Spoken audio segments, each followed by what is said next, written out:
Hey, what's going on, everybody? Let's take a quick listen to what Josh Pate had to say about the Hurricanes after they beat Florida State this week. If you look at the final there, Miami was favored by 4.5. They won by 6. That tracks.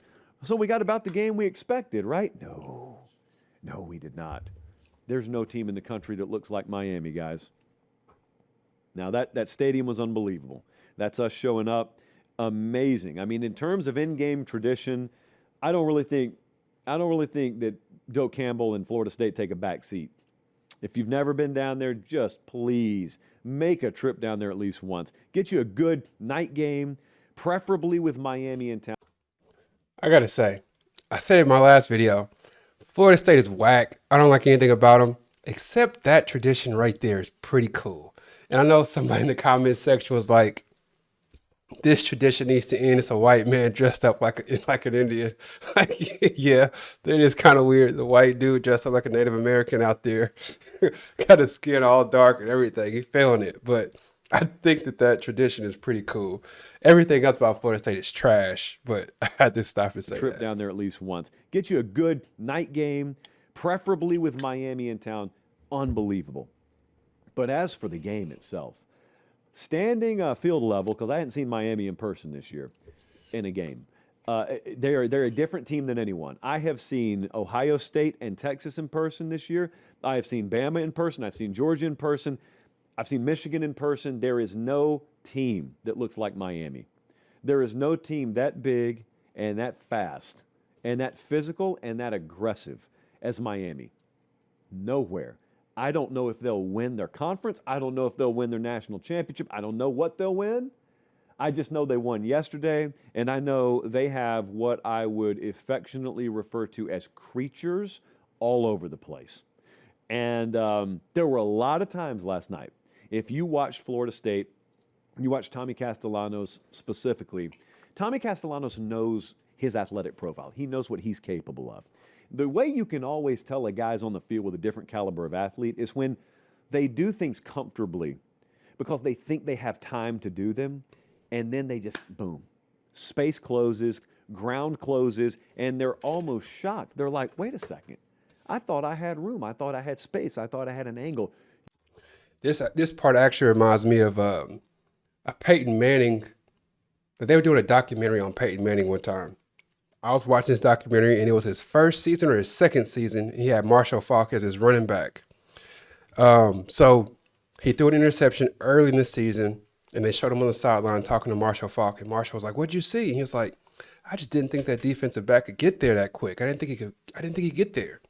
And Marshall Faulk was like, "Yeah." Then they showed him throw another interception, probably like week 3 or something like that. And Marshall was like, "What'd you see?" And again, Peyton was like, "Man, I didn't think he could cover that much ground. I threw the ball and figured out I was safe throwing it. I didn't think he'd get there." And then they showed another week. I don't know what week this was, probably 5 or 6. And Peyton threw like 2 interceptions that game. And one of those times on the sideline, Marshall Faulk was like, "What'd you see?" And again, Peyton was like, "I did not think that corner could get to it." And Marshall Faulk was like, "Bro, this is NFL. They all can get to it." That's kind of what it reminds me. That's what comes to mind when I hear this story about Tommy Castellanos.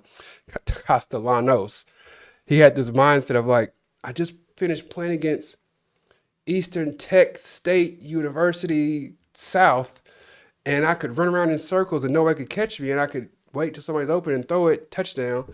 Eastern Texas State University, Southern Mississippi State, like all these weird directional schools they've been playing. It works against them. Then he's got Ruben Bain chasing him, or he's got, I don't know, anybody. Like these dudes on defense they were crazy. And when he's playing against Miami, he's thinking it's going to work, but he's like, "Oh shucks, I can't get past these dudes." That's what it reminds me of. You do 11 other Saturdays of the year. You just didn't. You just didn't hear, man. And it's not your fault. It's not your fault. They were created in a different lab than you. I don't know what else to say. So it was a weird game because Miami, it felt like they dominated, and then the box score says, So did my eyeballs lie? Does the box score lie? Because best I can tell, we ended the third quarter. Miami's up 28-3. And yet they got outgained in the game. They got outrushed. Third and fourth down, edge Florida State. The turnover game went the other way. And that's a lot of what decided this. Miami had 13 penalties for 114 yards. So the box score is lying. We should just throw it in the trash. Straight up. So yeah, that's what I wanted to show y'all. I thought it was pretty cool that he was covering the Hurricanes, which he actually does a pretty good job of covering the Hurricanes. He puts them on quite a bit. But yeah, I saw a post-game conference, Tommy Castellanos annoyed me a little bit, not gonna lie to you. They asked him, what did the Hurricanes do to frustrate you? What did they do to have you look a little frazzled? Like, what did they do to trick you or whatever it may be? His response was, they didn't really do anything. It was all us. I'm like, come on, cuz. Like, come on. You got to running for your life. All those tricks and gadgets and gimmicks that y'all were trying to run, none of it worked. And you telling me that was all based on y'all not executing correctly?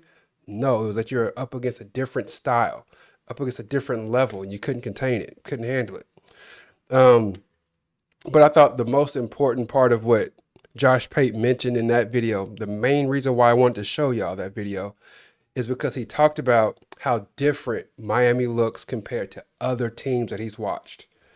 And I've watched the Hurricanes since 2002. Actually, I became a fan in 2002. I watched them play in 2001. So I've been a fan since 2002.